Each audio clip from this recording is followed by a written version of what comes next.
Quantum Laser Pointers brings you the infamous double-slit experiment right in the palm of your hand. In 1801, English physicist Thomas Young performed this experiment to determine if light was a particle or a wave. A laser shines a coherent beam of light through a film disc containing two parallel slits. Light striking the wall behind the slits produces a classic interference pattern. This surprising result means light passes through the parallel slits not as particles, but as waves. Visit our website or subscribe to our YouTube channel now. Be among the first to see our new line of double-slit lasers, quantumlaserpointers.com. Hello everyone, this video is going to cover the concept of angular momentum. Just like for translational motion, we have linear momentum,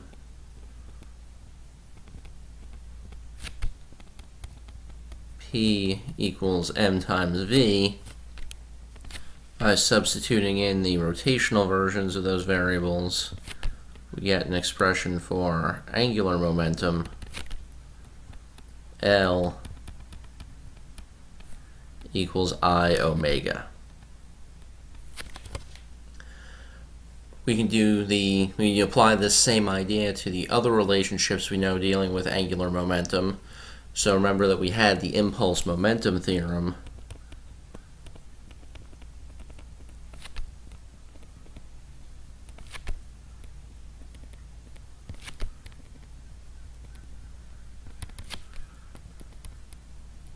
which states that F net times delta t equals the change in momentum, and so we would have the rotational analog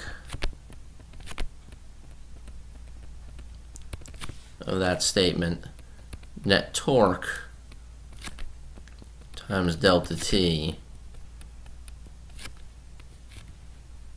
equals delta L.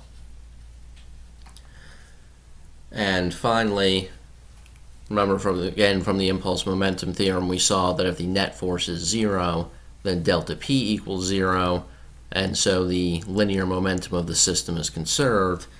Similarly, we have the law of conservation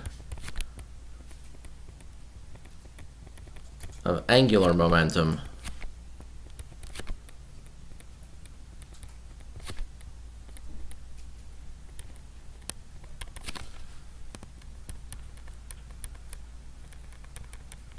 if the net torque on the system is 0,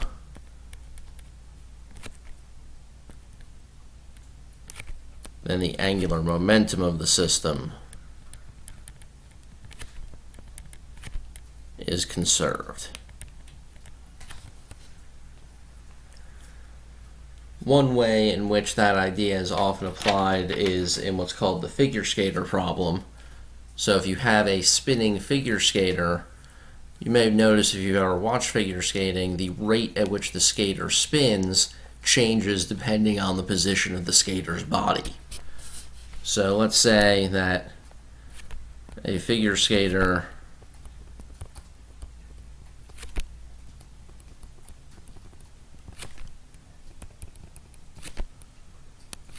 with her arms extended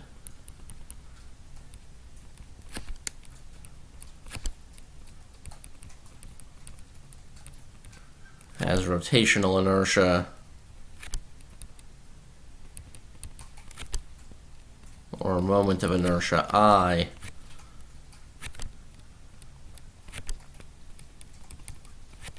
so we'll call that I naught,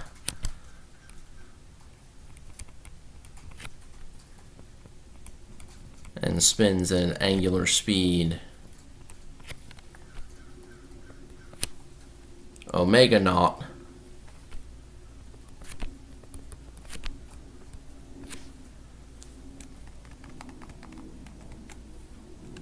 and she then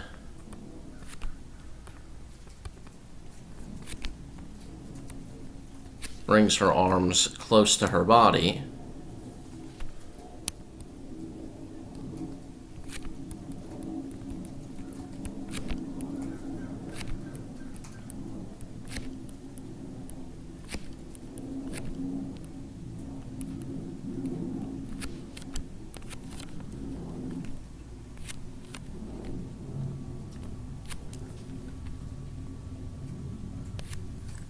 And I want to know first, does her rotational inertia increase or decrease?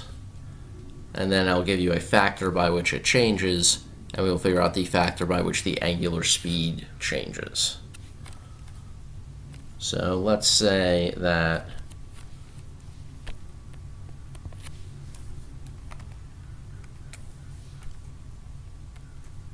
I changes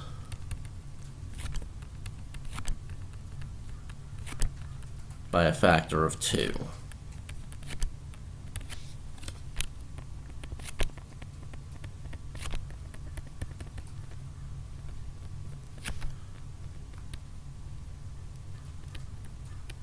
You first want to think about whether I increases or decreases. So a figure skater who started with her arms extended and then brings her arms in closer to her body, she has changed the configuration of her body so that her mass is concentrated closer to the rotation axis. So I is going to decrease.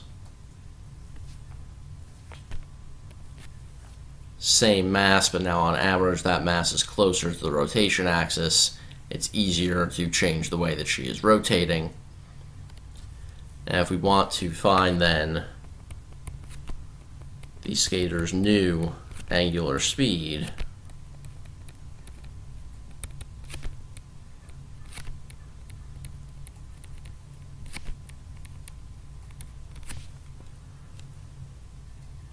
there's no torque on her body, no net torque acting on her body during this process, so the angular momentum of the system, in this case the skater, is conserved.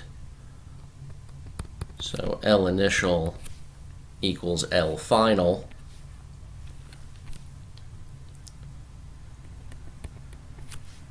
Or I naught omega naught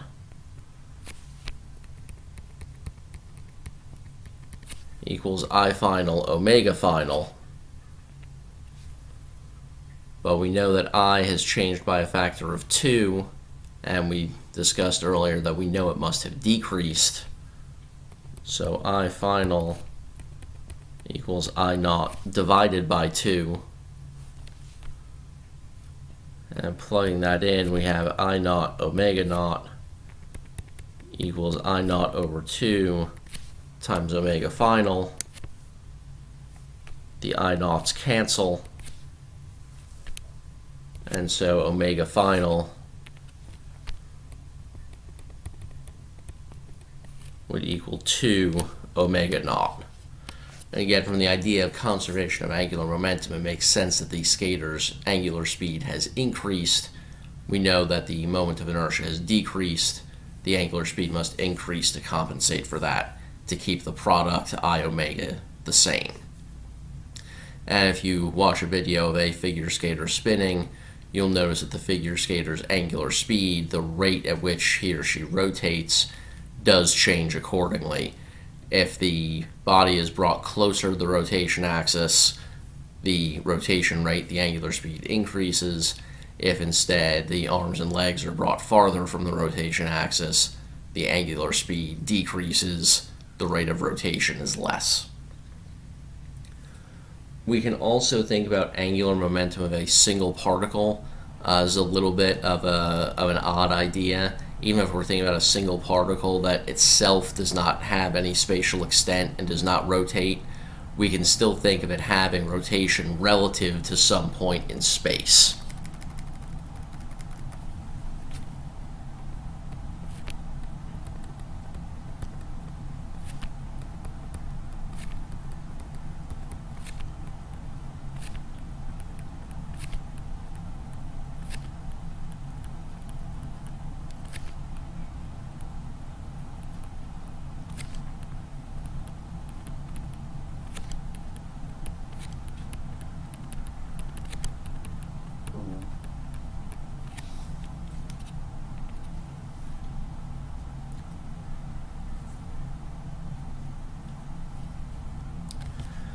So let's say that we have a particle of mass m moving with some velocity v. Here, much like when we've talked about with with rotational inertia, where we have to define the axis around which the object is rotating, and that choice of axis changes the value of I. Similarly here, this single particle will have different angular momenta relative to different points. And so we are going to define a point O, which the particle has angular momentum with respect to. And we're going to define an R vector in much the same way as we did for torque. R is going to point from that point O to the current location of the particle. And in this situation, the angular momentum, sometimes still referred to as capital L, sometimes it's a script lowercase l instead for a single particle. Really doesn't matter which one you use, they both stand for the same thing. Here, L would equal mvr sine phi, where phi, similar to before,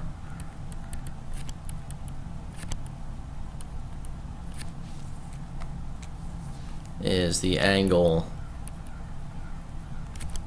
between R and V. And so on this diagram, this angle would be phi. A very common way of thinking about this is to think about grouping R and sine phi together. We can see from this diagram a reason why we might do that is that R sine phi is this distance here, which is the perpendicular distance between the point O and the line of the velocity. So the particle is going to move, in this case, horizontally straight across, but that value R sine phi is staying the same throughout, no matter where it is.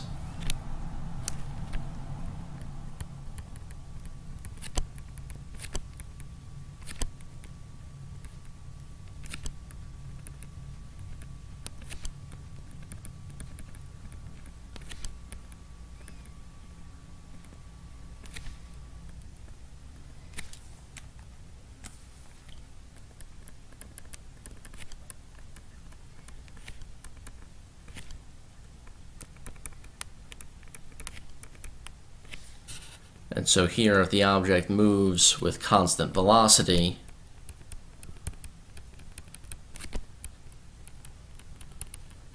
it will have a constant angular momentum.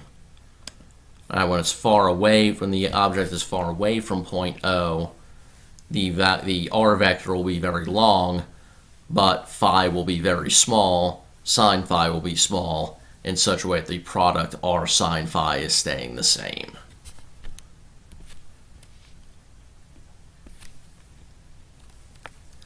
Here, the idea of rotation, again, we're thinking about a single particle, so it is not itself rotating.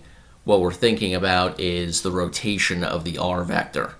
So, as the particle moves, the R vector, in addition to changing length, is also going to rotate.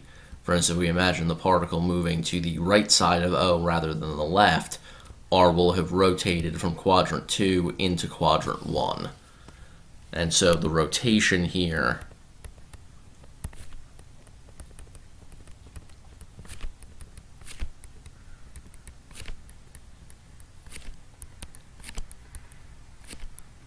is the rotation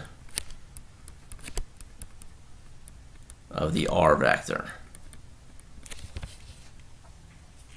but is still angular momentum in the same sense as for a solid object that is rotating.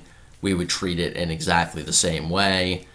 We could have a collision between a single particle and an extended object in which both linear and angular momenta are conserved, and this angular momentum of a single particle would be on exactly the same footing conceptually as the angular momentum of a solid object rotating.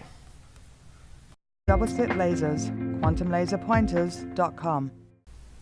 Hello everyone, this video is going to cover the concept of angular momentum. Just like for translational motion, we have linear momentum,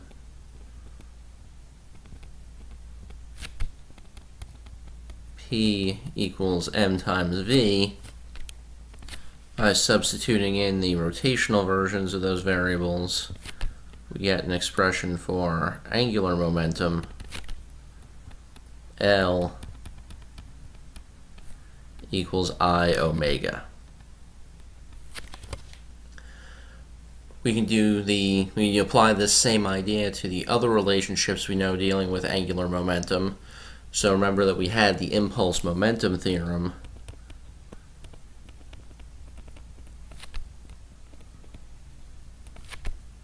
Slits. Light striking the wall behind the slits produces a classic interference pattern. This surprising result means light passes through the parallel slits not as particles, but as waves. Visit our website or subscribe to our YouTube channel now. Be among the first to see our new line of Quantum Laser Pointers brings you the infamous double-slit experiment right in the palm of your hand. In 1801, English physicist Thomas Young performed this experiment to determine if light was a particle or a wave. A laser shines a coherent beam of light through a film disc containing two parallel